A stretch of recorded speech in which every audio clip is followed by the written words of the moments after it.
Hey everyone, 20 years ago, on October 2nd, a verdict was read that changed the world forever, and America forever, and race relations in the United States forever.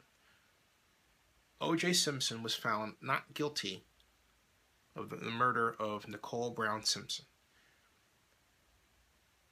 I remember where I was at home watching the verdict, and my first thought was relief.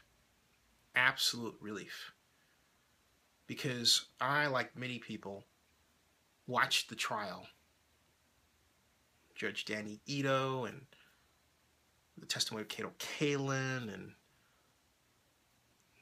the work of the late Johnny Cochran, his attorney, and the famous scene where he put the black glove on OJ and it didn't fit, and then Cochran would say in his closing arguments, if it don't fit, you must acquit. And that's precisely what the jury did. That moment spawned a United States that brought out a kind of racism that we've never seen before. We knew it was there, but it took this kind of media event to bring it to the fore. And that was, it wasn't so much a racism, okay? It was a way people think based on their color. And it's something that I've tried to explain when I refer to the white media today versus the black media. I'm talking about how people perceive things based on the color of their skin and the experiences that they have had in life because of how people respond to them, because of the color of their skin or lack thereof. The OJ trial brought that out front and center because we as black folks rooted for OJ because we knew what it was like to be falsely accused by the police, to be set up, beaten up. Many of the same problems that have been revealed today, most notably by the Ferguson matter and illuminated on by Black Lives Matter and social media. All of this, different ways of viewing what happens to people in America by our color and by our sex as well, started with the OJ trial.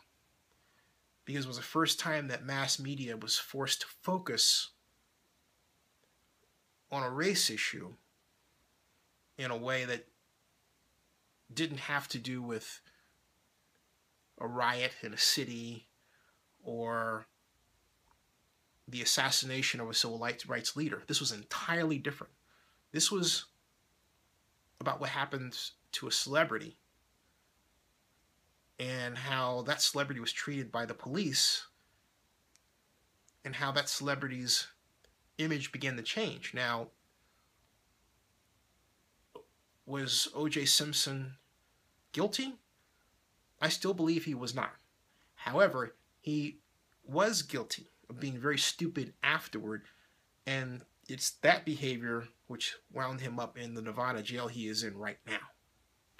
That's very, very sad. But that stupidity does not mean he was guilty of killing Nicole Brown Simpson. I believe to this day it was someone else. And I believe that someone else is still walking around and is part of his family. And that's all I'll say. But that aside, it has forever changed us and subsequent generations of Americans and how we look at each other and how we see and how we express what we see. And the importance of saying, hey, look, as a black person, I think this. As a white person, I think that.